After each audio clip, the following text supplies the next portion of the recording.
Last story of the night. Dun dun dun. All right, so how many of you have seen the madness going on with Ashton Kutcher lately? I mean, yeah, we talked about this a little bit with the Danny Masterson story where I said, that's so 70s show. Oh Yeah, my gosh, you please just stole my line. I was totally going to say it this time. burn me alive, everybody. Goodness gracious. I was going to start it off saying, yeah, well, he, was getting his rise from That So 70s show. You knew what we meant. Come on, you fools. Knock it off. I know. Somebody was like, that's so 70s show. I couldn't even keep watching with all the inaccuracies. I know, it's super funny. It's like the only thing I said that was inaccurate was I put so, 2 letters. I know, it's super, super funny. But, all right, so, brief rundown. Ashton Kutcher is coming under fire. I mean, heavy fire, He dude. is. Like, mega life-altering, career-changing, apology video, social media submitting fire. Cancellation, basically. Yeah, he's essentially being canceled for this. And a lot of people have a lot of questions. Why? Why would he do that? He has a foundation. What's it called? You knew it. Thor, right? Thorn. So he had a foundation that he started for child abuse, right? Human trafficking. It's to help stop human trafficking. That's right. Help stop human trafficking. And he was the CEO and board director. So he led the whole thing, right? Yeah, and they developed... Mila Kunis was on it. And yeah, his wife. They developed new technology that was supposed to be able to track human traffickers better. Yep. Well, he has had to step down because of this. Oh, no way. I didn't know that. Yeah, absolutely. So him and Mila both stepped down out of their roles. So that's why I'm saying, like, life-changing, career-altering fire in the media. All because of the Danny Masterson stuff, which, like, probably rightfully so. I mean, I understand their side.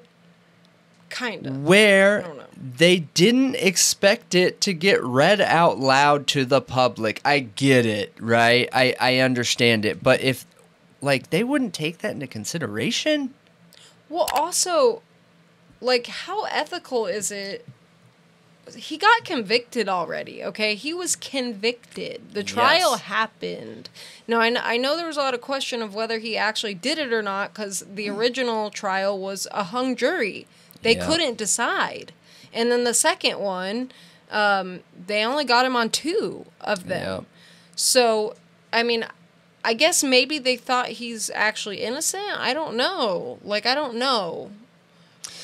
I just don't get it. Like, I don't know either. And that, excuse me, is what we're talking about tonight, right? So getting you guys caught up, right? Danny Masterson, this video here. If you haven't watched this, I suggest you go watch this before you watch this one because this one will make a lot more sense after you watch that one. So after that video and that conviction, Ashton and Mila both sent in character letters to the judge saying that, Danny is such a great guy. He's been there for him their whole lives. All they've ever seen is him being going out of his way to help people and everything like that. And that's post-conviction, you guys. So shaky, weird. It was for the sentencing. It was for the sentencing hearing. Yep, it was for the sentencing. And it was with like 50 other letters.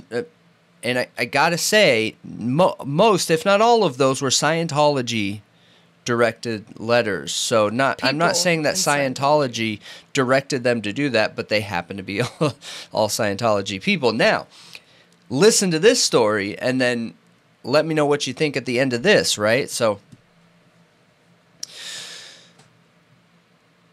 why he's coming under fire and why people are attacking him and what they're attacking him about, okay? So, 2001, Ashton Kutcher was in his early career, just landing roles, just landed a major career role in That's So 70s Show.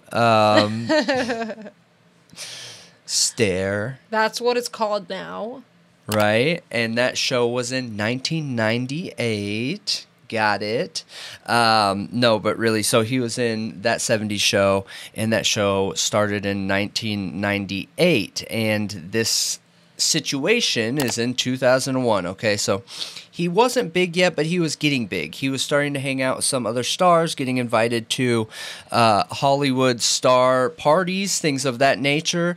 And at the same time, Danny Masterson also got hired for a role of Hyde in the show, and they very quickly became like best friends. I'm pretty sure they called each other brother, like they were tight, you know, that one friend that you get into trouble with and everything, like that was them, always joking around, always messing around on set, and just became super close. So December 2000,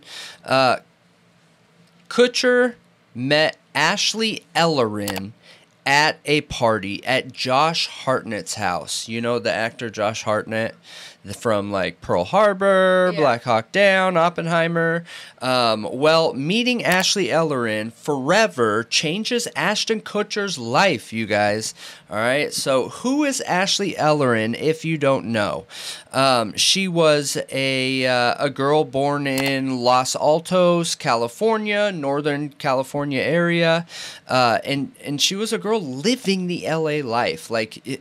I lived in LA for a little bit, and when you're from that area, there's like the LA Hollywood life, you know, where you go to bed at 4 or 5 a.m., you wake up at like 2 p.m., and you wake up to get ready for the night. And who knows where all the money comes from, but it comes from somewhere, right? And that's pretty much your life. So she was going to school at FIDM, which is downtown Los Angeles, Fashion Institute of Design and Merchandising. She stripped part-time. There was some rumors that she did escorting, but like none of that's important to this story, you guys. For me, it doesn't really matter any of those details. She's a victim. So one important thing is like she was known in the star group. She dated Vin Diesel for a while. She dated Vince Vaughn, both when they were just coming up. So like she was known by these actors and actresses. She was living what would some call like a wild life, that LA life that you become acclimated to pretty quickly. So February 21st, 2001. Kutcher and Ashley had plans, a date for their first time, okay? They had met a few months earlier, and they were both... Or wait. Ashton was dating someone, Ashley wasn't. So Ashton suggested that Ashley hang out with one of Ashton Kutcher's friends, right? Well, a couple months go by. Next, they meet at a housewarming party for Ashley, who had just moved into this new house, like right off of the Hollywood Walk of Fame, okay? Right, like walking distance to the Kodak Theater. Wow. And at that housewarming party, Ashton happened to be there, and they struck up a conversation, and they were both single, so they thought, hey, let's try this out, you know? They were both attracted to each other, whatever, and they exchanged numbers to hang out, and they had started talking. So they set up a date to meet, which was February 21st, 2001, and their plan was go to dinner and get drinks, all right? So according to Ashton, plans changed because he stopped at a friend's house and he wanted to finish watching the Grammys. He's a new actor, and you know, you want to be up on what's going on in Hollywood, especially when you're a new actor. And that was okay because Ashley was running late too.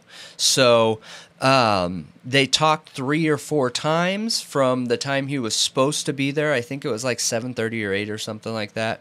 And they just talked back and forth to make sure they were still on track to meet each other, okay?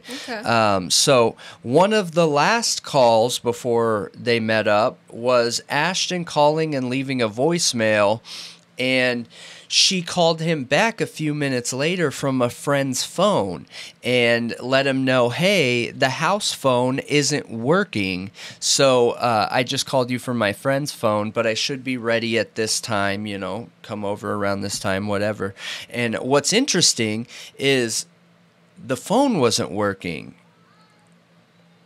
Yeah, so it makes me wonder, was it not working because of what's about to happen here? So yeah, like somebody cut the phone somebody lines. did something, yep. Yeah, because that's odd. Yeah, absolutely. So super strange the house phone wasn't working. I couldn't find anything additional that police had mentioned about this, but it just seems convenient, you know what I mean? So yeah, it seems like there's some pre-planning, some premeditation there. Something. Cutting a phone line. So it was shortly after 10 p.m. when Ashton was driving over there after the last time they talked and planned at this time, called her, and no pickup. Okay, and he had known that something was going on with the phone, so he just continued driving there. He got there between 10:30 and 10:45, according to his own statement. Now, he noticed her gate was open. She had a locked gate to allow entrance to, like, I guess her front yard area is what you would call it. But it was wide open, so he entered and walked. As he walked up, he noticed all her lights were on in her house, which, I mean, you would expect. You're going to pick someone up, you know. Some of these are just directly from a statement. Now, so he got all excited, you know, to pick her up, go to a Grammy after party, hang out, and do what they're going to do, you know. And he knocks and knocks and knocks and knocks, and no answer. No answer, okay? So what he did next was he looked in the window that was directly left to the front door, okay? And according to him, he'd noticed that the house was messy, which she just moved in. He just went to a housewarming party where things were not put together there. So nothing outside of what he would expect to see, right? Well, he also said while he was looking in the window, he saw what looked like wine on the ground. Someone must have spilled a bunch of wine. And he knocked a couple more times. She didn't come, so he just decided to leave. Maybe something came up or whatever, and so he took off and went about his night as planned, right? Now, this is where things get a little wonky. Danny Masterson's ex-wife, Chrissy Cornell Bixler, who is one of the people that was a victim of his. Ex-wife or ex-girlfriend? Ex-wife. Danny Masterson's ex-wife. Okay. And who is his accuser and is the one that has been attacking Ashton after those letters came out, okay? Interesting. So she's written a couple things on social media. She posted a really old clip of Punk'd where Ashton Kutcher is saying, you know, hey, we're about to punk Hillary Duff, and, you know, she's one of those girls that everybody's just waiting for her to turn 18, like the Olsen twins, which, looking back at it, like, is it weird? Yeah, but, I mean, Punk'd was a joke show, so could it be an over-the-top joke? Sure, it could be, but it was weird. They had a few was segments, weird. like when we talked about the Jonah Hill issue. Yeah. Way back when, which might not be up anymore because that's when we were covering politics. There were some odd things. Like there was an episode with Jonah Hill, and I forget the other kid's name that's on there. That's in there for like kind of friend group. were being punked by drinking with underage girls in a restaurant. Yeah. And knew they were underage Yep. and still went along with it. Yeah. Like, there's several of those episodes that are a bit weird. Yeah, just weird. Not anything like way over the top where I'm personally like, oh my gosh, something's going on there. But like, yeah, it doesn't look too good. maybe that's dated. You know what I mean? So, anyways, so she has it out for Ashton. She took offense clearly to the letters that were sent in for Danny, which I get it. I do. I do too. 100%, right? So before Ashton got there and he knocked on the door and she didn't answer, so he looked in the window and everything, Ashley's new roommate, Jennifer DeSisto, stopped by, but realized she forgot her keys. She saw Ashley's car in the driveway, saw the lights on, so she knocked, trying to get Ashley to let her in, and no response. And that was literally right before Ashton got there. So, what she ended up doing, because she had left her keys in her boyfriend's car, is getting a ride and going back to her boyfriend's to hang out, and where she ended up staying the night. All right, so she ended up leaving her boyfriend's that next morning around 7:30 a.m. Gets to the house, I think it's right around 8 a.m. She has her keys, obviously. She had been with her boyfriend. They were in his car. And she enters the home. And as she's walking in here, you can see the picture of the house. She sees Ashley laying on the ground. Once you go in the house, you have pretty direct sight to where the body was, and she's scared, jumps, you know, and then she starts like, whoa, what is going on here? And she thinks it's a joke, so she slowly gets closer. As she's getting closer, she's realizing there's no way that's a joke. That's real blood. There's blood everywhere, literally everywhere, all over the place, in her hair, on her face, on her hands. Parts of it are dried, like just so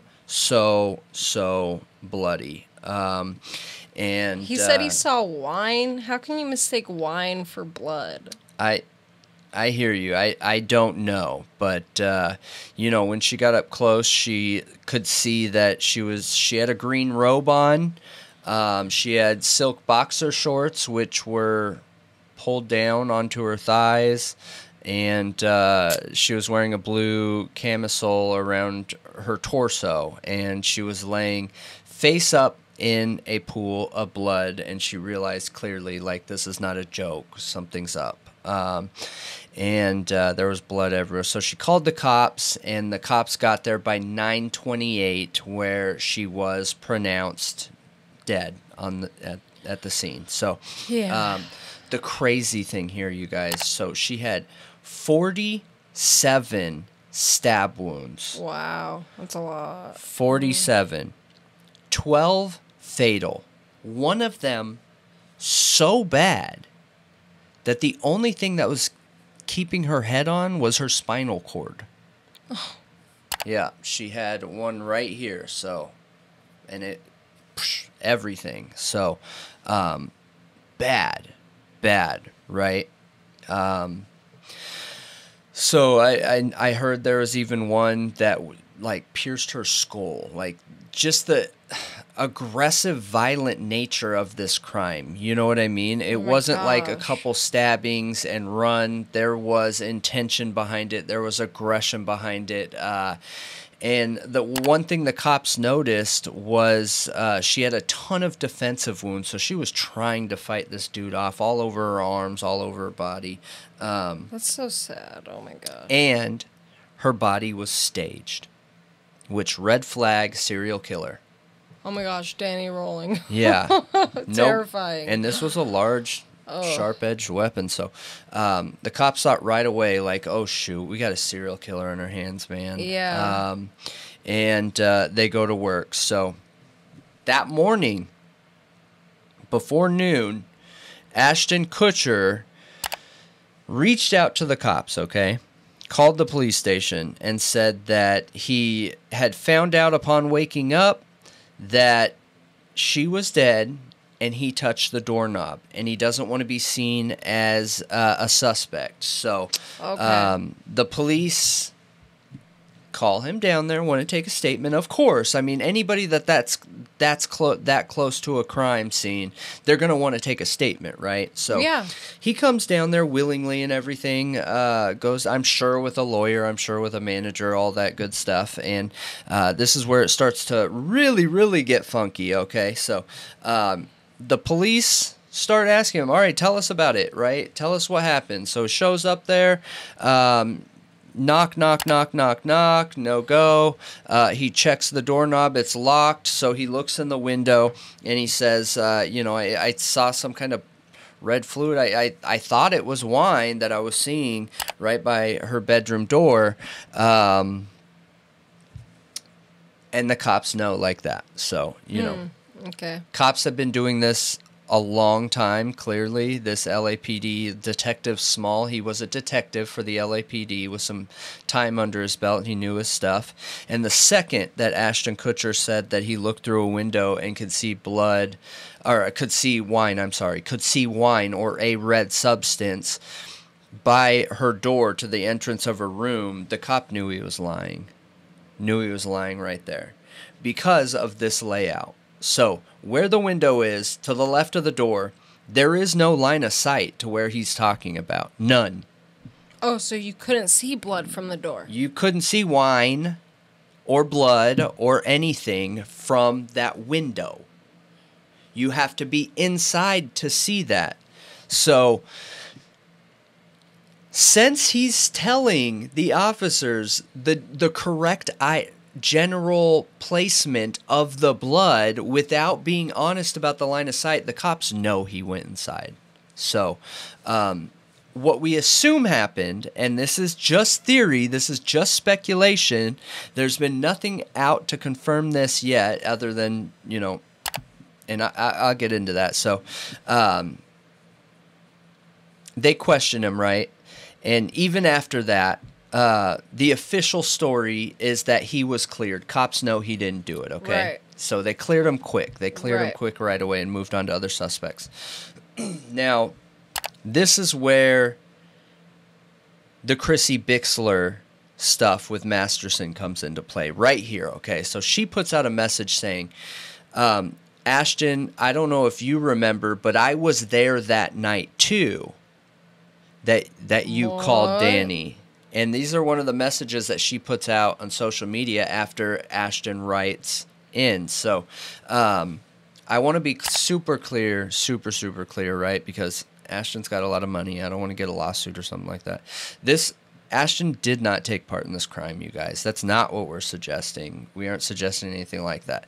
But this is what we do believe is a possible theory based on the evidence and information that's coming out right now. Okay, so Chrissy Bixler was Masterson's wife at that time, and she's saying there's something more to this story. Okay, now growing up in Scientology podcast, this one right here, he has a YouTube channel, name's Aaron Smith Levin, I believe, who knows all the victims, literally all of them, has grown up in Scientology, knows them all of Danny Masterson's victims, close with Chrissy Bixler, talks to most of them on a daily basis because they left Scientology and have something to relate to. He's since left Scientology as well. Also, Danny Masterson's former stepfather and previous fixer for Scientology has come out too. So you have Bixler, you have Growing Up in Scientology podcast, and you have Masterson's previous stepfather, who are all coming out and saying, hey, there's something to this story that Bixler's talking about, okay? So this is what they're saying happened and is confirmed by LAPD officers, confirmed by fixers in Scientology, confirmed by Growing Up in Scientology podcast, and Chrissy Bixler, who claims she's there. So the four sources that say this is real, okay? Okay. So when Ashton is down there and the police start digging and pressing into Ashton, they realize that hey, there's no way that's possible, right? There's no way. You didn't see that, but you know where the blood is. So what's up? And they start digging into him hard, pressing into him, saying, hey, we know you were in there because you're describing the crime scene from a place that you're saying you saw it that can't be seen. So tell us the story. What happens? Okay, so this is what Chrissy says Ashton told Masterson, right? So Ashton got there at 10:30 to 10:45 and knock, knock, knock, knock, knock, knock, knock, knock, knock. Realized she wasn't answering. He tries the door and the door's unlocked, not locked. The door is unlocked, okay? He enters the door and walks into this awful scene where from the police timeline, they say is literally right after. Like her body would still be warm. Oh. He was there so close after the crime. They believe that when the friend was there, he could have been there. The killer, okay? Oh my gosh, it's terrifying. Yeah, I know. So he goes in there and sees the crime scene and freaks out, literally flips out, okay? And runs outside, doesn't know what to do. He goes into his car. He starts calling people, and this is where the mistake that they're saying is, right? Ashton doesn't call 911. He's an up-and-coming actor, and one of the worst things that can happen is you get thrown into a drama situation like this when you're trying to be up-and-coming and figure your career out, right? So he calls his agent, he calls his lawyer, and then he calls Danny Masterson. Danny picks up the phone from Ashton on speaker with his wife around, Bixler at that time, and Ashton goes into the story and telling him exactly what happens. So what Danny does is calls his Scientology contacts and gets them on the phone. And they say, Ashton, so no, you can't call the police. This is going to be bad for you. What you need to do is you need to go on about your night like nothing happened. You don't know about this. You're going to go to the parties that you've told people you were going to go to. You're going to do everything like you said you were going to do, just without your date, right? So he goes and does this, and then the next morning realizes that, hey, my fingerprints could be there, and that's why he calls the police, okay? Okay. So, according to Aaron Levy, growing up in Scientology, like I said, he has a bunch of LAPD contacts because Scientology is so heavily invested in the LA area in all things. So he's called and confirmed this. Why would the LAPD know this, but then write Ashton off as not a suspect? Because the LAPD believed they know who could have done this. Oh. And they believed that if they came out with Ashton Kutcher's story, that they would be throwing the case away. Okay. So, mutual interest here, right? Mutual interest here. So, they write him off as not a suspect, and they pursue the real targets here. Hush the story and move on. So, don't you think that's so shady? That's like... It is. Instead of calling police, like, to report this? Getting in bed with the LAPD even, like, oh, man, I just look at this and, like, is there anything else that screams privilege as a situation like this with an up-and-coming actor from That So 70s show? And That 70s show, obviously. And the LAPD helps cover up a crime. You know it's a felony? Yeah. It's a felony. Yeah. To have felony knowledge or of a murder and not call this in. Yeah. So, crazy. You're literally tampering with an investigation, like, at that point. And he did, get this, okay? He did. So, now the LAPD know who did this. They figured it out, right? With the mutual interest, they told Ashton, go on about your way. We know you didn't do this. We know you weren't capable of it. Like, we checked up on your background and everything. We know it wasn't you. So, the LAPD pursue the guy who did it. And this guy was Michael Thomas Garzullo. Okay. And he is an American serial killer. He is deemed the Hollywood Ripper, or lesser known boy next door killer. Okay. He's 6'2", fit from training and boxing.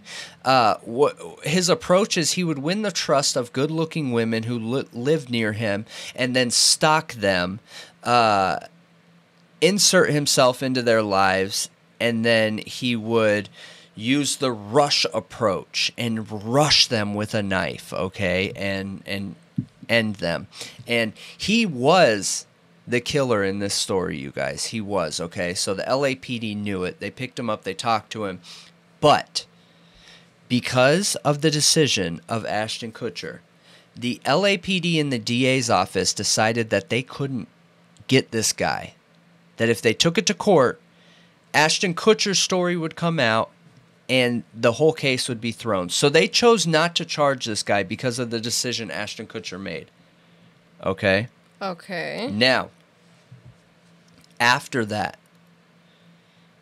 he killed another person. Oh my gosh. Yeah. That's terrible. And assaulted a second. Okay, so mother of four. Oh no. Maria Bruno would have been alive if not for Ashton Kutcher's decision and the LAPD's co-signing of, letting him off the hook in that situation. And get this. So this was so brutal, dude. He rushed her, stabbed her like, I think it was 12 times, 14 times, or it was 17 times. But he cut out her breast implants and shoved her breast in her mouth. Like, it's a disgusting, brutal, horrible crime from a complete and total sicko. Yeah, clearly. Ew. And then again in April of 2008, he tries doing the same thing to Michelle Murphy while she was asleep in Santa Cruz, and he begins attacking her in bed while she's asleep. Luckily, you guys, like, just automatic reaction, she pulls her knees like all the way up to her chest and pushes as hard as she can. He goes flying across the room and hits the wall, and he flees. He takes off. He gets out of there. So she didn't die, but she's still traumatized to this day.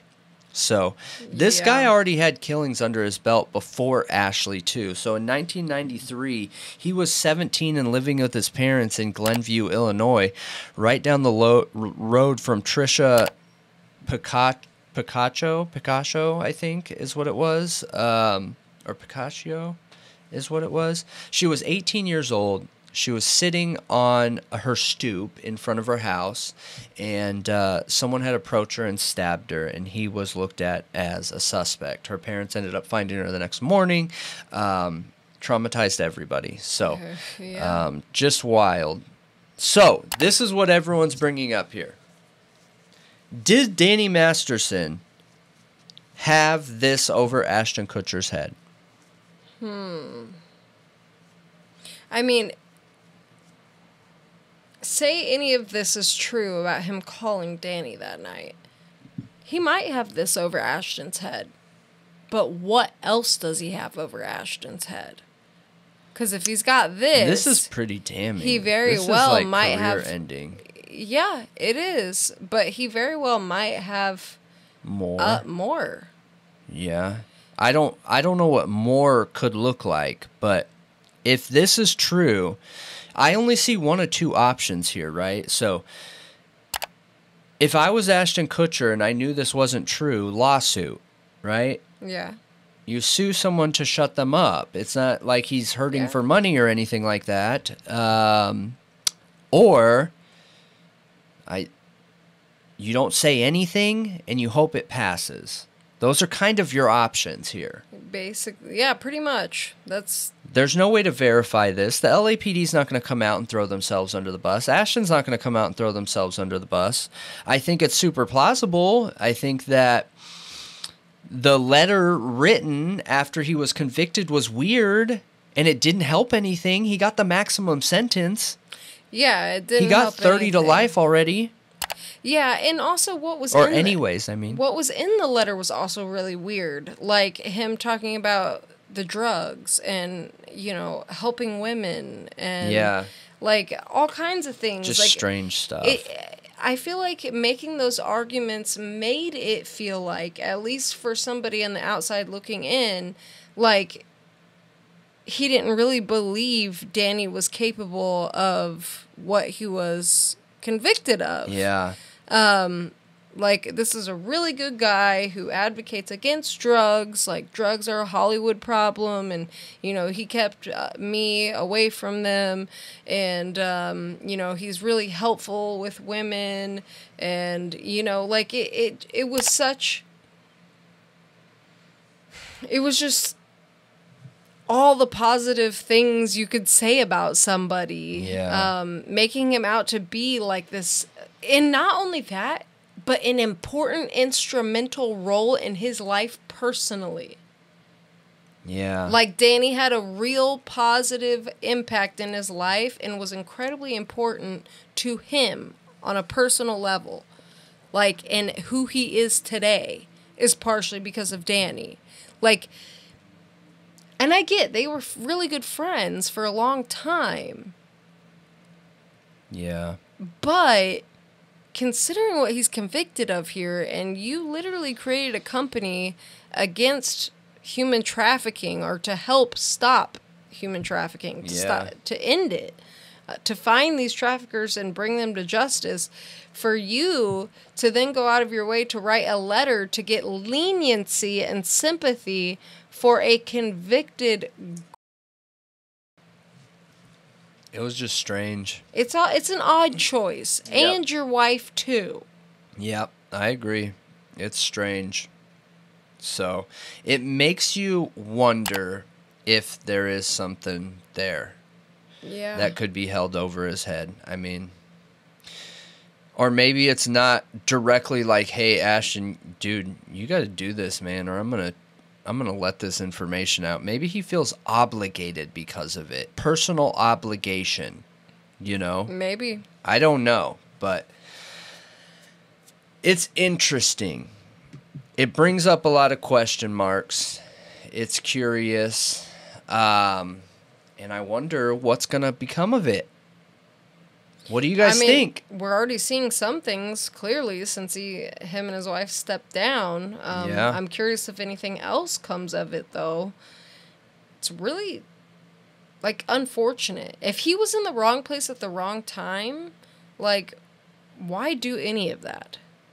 Just be honest. I mean, he was directed by Scientology, Danny. He's a new actor. I'm not justifying his wrong decisions because they're wrong regardless, but like I understand where he made that mistake. I get it, right?